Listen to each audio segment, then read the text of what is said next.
Wow, this Terrance Gangsta Williams, aka OG Giggity, aka Mr. Answer Right Back, aka the People Champ, aka Terrance Williams.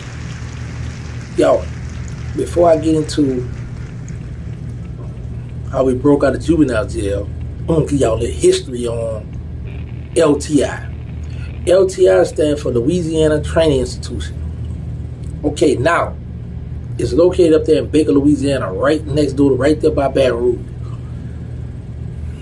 You know, when you first come in the gate, it's like it's a real street road that run through the prison. When you when you come into the left, there's the infirmary. It's like a real hospital too. Got the little shed thing, got the little horseshoe, little drive around. Then you come around. Right, when you go around the road to the right, that's where we used to go eat at. To the left, they used to have a girls' dormitory. Yeah, if you come all the way around, you go all the way to the back. That was what is called JRDC. That was like the intake. You had Hunts, Bravo, and Alpha Dorm. They would put you in those dorms, and once you get evaluated, it would let you know if you're going over to if you're going to LTI side, the Big Yard side, or if you're gonna go to Monroe. Or you're gonna go to Bridge City in New Orleans. Oh, well, across the street, across the river from New Orleans. So I had wound up going to LTI side. When I got there, I was placed in Pinecrest. Now, like I said, there are real street roads that run through this jail, this little prison, whatever. So, man, this stuff is crazy, yo. So, all right, when you're coming from the front gate, I was telling you, I brought you all left. But if you turn right, that's where you go into the dormitories. So you have 2, 4, 6, 8 dorms, 4 on each side, right across. It's literally like across the street from one another. Let me see if I can name them. I know you had Cedar Crust, Pinecrest. Pinecrest was the intake dorm. Pinecrest, you had Evergreen, you had Maplewood. Then you had, like I said, I can't remember this other dorm across it. Then you had Elmwood, Magnolia Dorm was the working dorm. And you had Walnut. Walnut was for the younger juveniles. Then all the way to the back was a big gym. In the gym you had iron weights. To the right we had a swimming pool. Now, the 9th ward in New Orleans is the biggest ward. I would say the 3rd ward is the second. So we would gang fight against the 9th ward. Well, actually the 3rd ward and the 10th ward would click up and we would fight the 9th ward. Man, them dudes was deep. We used to have to listen. We had this thing whereas in a dorm, we had this thing whereas talk that talk, let me see you walk that walk. What I meant by that is we had a elementary school and a high school. They made us go to school. So there was this long walk with a little shed up. It wasn't too big now, but it was a nice little size. Long. And you walk, like when the school bell ring, it's all kind of traffic. There's people just walking back, going to their classes. So it's all kind of fighting, all kind of stuff going down. And the guards used to lock their handcuffs and hit us across the head, bust our eye, head, stitches. They get you up out of there. But I remember this one fight. It was the big homies. 3rd Ward night were rumbling, y'all. Mike out the mouth. Stone out the Magnolia, who we know as Killer Stone. T-Dub out the caddy. Listen. Okay. There are sidewalks that go to the dormitory. The reason I'm laughing because T-Dub would fight this dude named Hakeem from the 9th ward. They rumbling. Now, first of all, all the youngsters, we were like standing in line waiting to go to our dorms. And the big homies, the big ones, the fight just broke out. So we just looking all around. They fight all over. The only person I seen y'all fight Stone and rumble with Stone was a dude named Anthony Raines out the east, out the Ninth Ward, out the east. That's the only one I seen that rumble with Stone.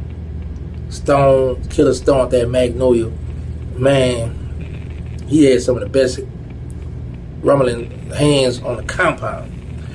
But Anthony Raines the east used to rumble with him.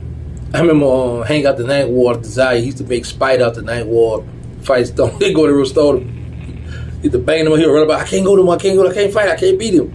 But anyway, so this gang fight, they rumbling. All of a sudden, I hear a raw. I turn around. It's T-Dub out the catio. This dude named Hakeem out the Ninth Ward. I don't know if he has Desire to Florida, but his name was Hakeem. These two in the water, and they rumbling, and they pulling each other under the water. So they ducking each other under the water, trying to drown each other. They was just one-on-one, isolated over here, but everybody else was under the wall, rumbling and fighting with just the big guy. So that triggered the youngsters. Well, we all were young. We like from Juvenile, like it was like anywhere from anybody like that from 12 on up to 18, maybe at 19 years old. But that triggered us to have a little gang fight the next day. And I remember I was fighting these guys from the youngster from the Ninth Ward, and his homie came and helped him. And y'all not gonna believe this. They would kind of like jump me a little bit. Some people call it banking. Some people call it double teaming. And one of the Stone white boys come run and help me. He hit the dude, got him all out. Whoa. And that was Billy. Stone had 3 white boys. And what I mean by that is, he used to call them his little sons. Because at LTI, back then, you had what you call floor models. Floor model mean you couldn't sit on a bench. There was a bench, like a 2x4, like 3 pieces of 2x4 long. Like it was 1, 2, 3, 4 benches in the dorm. Like when we get out the bedroom area, the bed where the beds were at, we had to go in the day room where Stone had his own bench. He had his own bench in that day room. So he had 3 white boys in that dorm. So Stone made sure nobody didn't mess with them white boys. And what they would have to do is sit home for a box. A box meant that you could get toothpaste. Back then the bubblegum toothpaste was jumping. Leave it 1,000 soap, I think. Cashmere soap was popping. Used to get tennis shoes, cartons of cigarettes. Yeah, back then when we was Juvenile, they used to let us smoke cigarettes. I didn't smoke, but you know it was doing it on the compound. Get towels, boxing drawers, t-shirts. Your family could send you a box. I think it was once a month. I'm not sure. So Stone protect these 3 white boys, and they would sit home for the different packages. But they had, like I said, they had those iron weights up there, so people was getting buffed. There was some big guys up there. So one of the white ones, he was to work out. So he helped me fight. That's right. He stole off on one of the boys from the Ninth Ward, got him up off me.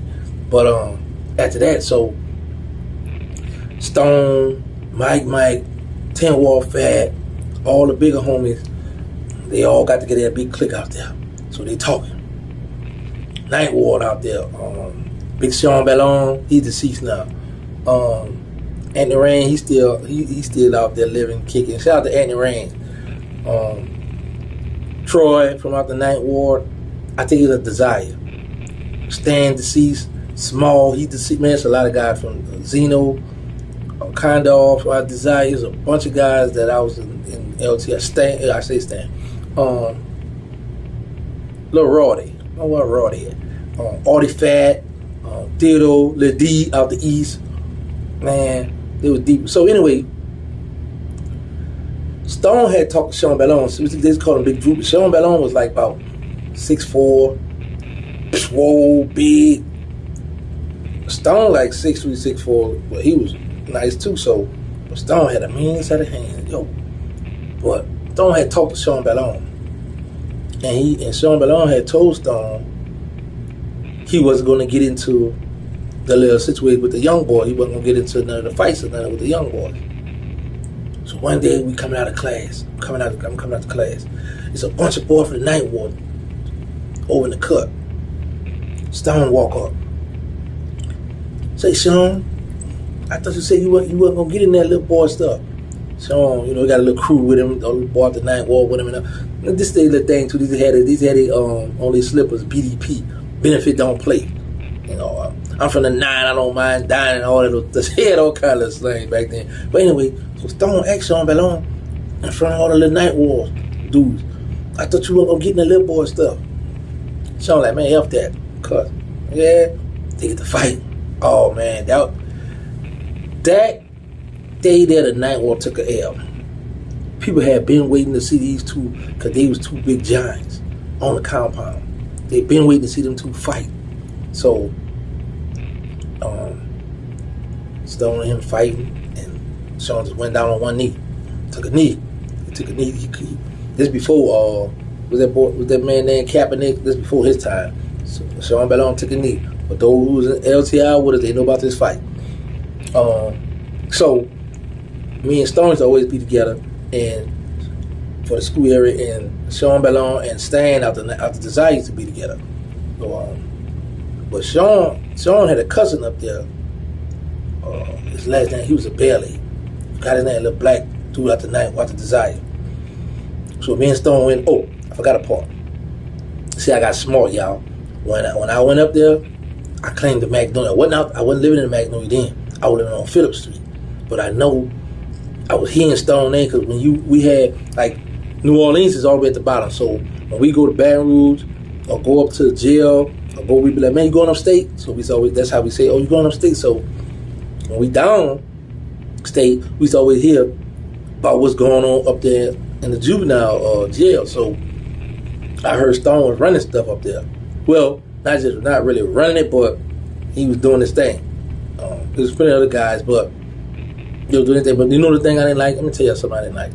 Them dudes from like Lake Charles and all this, want to claim that Ninth Ward. This is when we down with them Ninth Ward dudes so bad, man. I used to be like, where you standing? So anyway, what I did, come home and Chill Will, Auntie lived on Washington and Ferret. So I remember, and my best friend Hank mother lived on Washington, across the street from the Magnolia, between Ferret and Robinson. So I used to always hang right there. Then I used to go to Magnolia in the 80s. I played football, and I was cool with Wall, and a few other guys out the Magnolia. So I had that address, so I would claim that. And then two guys that went to school with me, middle school with me, was there. Corey, to call him Turkey off the old side, and Arthur. He lived on Willow Street on the new side. So Arthur always thought I was out the Magnolia too, and we went to school together. So one day we all in the gym, and Arthur and Stone pull up. He was hollering at Arthur, because he know Arthur big brother. So Arthur's like, man, that's crazy. We got two old side and two new side. Someone said, you Arthur? I said, yeah. I'm like, man, no. All right, so took my money wing. Yeah. So when I get to Pinecrest, I told the lady, because you could tell them what dome you want to go to. I said, I want to go to Evergreen. I know that's what Stone was at. So I shoot to Evergreen.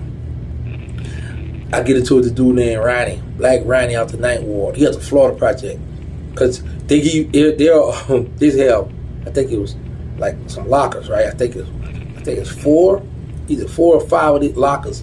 They skinny, but they all stuck on one little like that. So Stone had 2 rows and 2 more somewhere else. So the people going to assign you 2 lockers, but that don't mean you're going to get those lockers because somebody already have them. So they gave me 2 lockers. So Stone told me, go put your stuff in that locker. So I had to put it in there. So the locker for the guy who ran out the floor, he claimed the locker. He was mad too. So Stone said, they had, or somebody around at the night, one of them at the night had 2 lockers on Stone Road over there. So Stone said, well, I'll trade y'all. So Ryan was mad. Ryan wanted to fight me bad. So this dude named, I don't want to call his name after Mel, because he stepped up to fight. But he wasn't no man. Ryan washed him up. So Ryan want to fight me bad about the lockers. Stone made me keep the lockers, so we had to trade it out. So that's how we kept rows of lockers. And let me tell y'all something about Juvenile jail, how rough it was. In in the bathroom area where they had the showers and you had the toilet and the sinks. Well, Stone had his own shower, so Stone get up on there, get wet. Bryce, well, Big Lou, me, Toto out the 10th Ward, Brian Chisholm. I don't know. I think he's deceased now. I'm not sure. I know he's from around 2nd and Danielle. So then in the morning time, they had like about 10 sinks. But I don't care how early you up, you can't go get on them sinks. You can't go brush your teeth because them sinks are clean. So one of them, Stone had the sink, so we all brushed teeth over there. And it was all in line. And now they had this big old like a big old sink where you could wash your clothes in there. That's what we used to call the lane. That's where they all gathered right there and brushed their teeth in there because they couldn't go get on the sinks because those sinks were cleaned already. And then when you go in the day room, you had the benches. You had the butt cans where dudes would sit on them, put the smoke, the cigarette, put the cigarette out. Or some people flip them over and sit down to watch the TV. So we said, "Oh, that boy, floor model." I mean, he just had to sit on the floor because he couldn't get on the bench. So it was just half a bench right across from Stone bench. But that thing would be so deep, but it'd be so mad that these y'all go sit somewhere. I'm like, well, they gonna go sit there. They ain't gonna come over on Stone bench. Stone ain't going for that. So man, them boys would be all piled up, squeezing it. So Stone was cool with this dude from Baton Rouge. He went home, I think Big Bell. But he gave Big Bell his word. He was going to look out for other at home. He wasn't going to mess with that bench. So there was 3 little dudes from Baton Rouge that had this bench. Stone was cool with one of them. But as soon as that dude left, Stone said, "Come on. What we got to do? We're going to get this bench over here." All right. Went over there, told him, "Man, y'all watch out." It was a whole bench, but they just take markers and mark spots where you're going to see that. So me and Stone went over there and he took it, I went with him. And we sat over there, so I left Bryce, Toto, and home after Melf, and Big Lou over there on that bench. So it wasn't until Stone left, y'all. When Stone went home, when he went AWOL, Toto left Toto out the 10th Ward. Toto out the 10th Ward, E.T. as the 9th Ward. Them two used to fight all the time. Them two used to rubber all the time. They couldn't stand each other, yo. So anyway, when Stone left, that's when they started challenging us. Man, it was a dude from a railroad. Just short little, built little guy. And K-Man out the Fisher was their big homeboy. I forgot the other little dude, but there was a few of them. So this dude, he was like, "Man, I ain't about to sit on the floor." So me, Toto, and Brad was 3 of us on this bench. There was enough room for somebody else, but he wasn't with our crew. He can't sit over there. So I told that, "Man, watch how you man." So he said, "Man, watch how you man." So he slid, so him and Toto start fighting. So now that lady, K-Man, got to jump out there for his homeboy. So guess what he want to fight? He want to fight me. Now I'm a little small, little skinny, something. He a little tall, big, jet black. He had a crazy way how he used to hold his hand. He used to fight like this. He used to fight with his hands to the side, dancing. And I was a little intimidated at first. I was like, "Man, I don't fight him." He used to hit them weights, and I wasn't on that weight stuff. I wasn't with none of that stuff. He used to work out a lot, but I had to fight him. Guess what? We rumbled in that bag too. I rumbled with him. Then my own homeboy, Brian, tried me. He used to make the beds. Stone had him making all our beds up. Now that Stone gone, now he wanna think he the big man. You ain't no big homeboy. You better sit down somewhere. And him getting a fight. Euless out the 9th Ward. I think he was at the Zion too. Light skinned dude, the brown out, golden mouth. Euless was back there. Euless out the 9th Ward. He was watching us fight. So me and Brian back there rumbling. We rumble. And Brian like, "What's up?" He like, "Brian, like, you got you. We'll go again." We went like 3 rounds. But we homeboys though. But when Stone left, people started acting a little crazy. So we had to hold it down. We had to stand on our own. But we managed though. So right when Stone wound up going AWOL. So right after that, we concocted a plan to break out. Yeah, we concocted a plan to break out, y'all. This stuff was crazy, man. Yeah, it was real wild when we concocted this plan to break out of jail. Y'all know my motto. Let's say no to drug, let's stop the violence, put the guns down. Make sure y'all get tested for HIV and AIDS. Y'all need to know y'all status. Got the non-profit, they need us. Got the Instagram, they need us. 3rd Ward. July 29th, we're going to be giving out book bags, school supplies. The same place where we're going to do the casting for the movie. It's going down, that's right. But anyway, man, thank y'all for all the love and support. I'm out. Wah.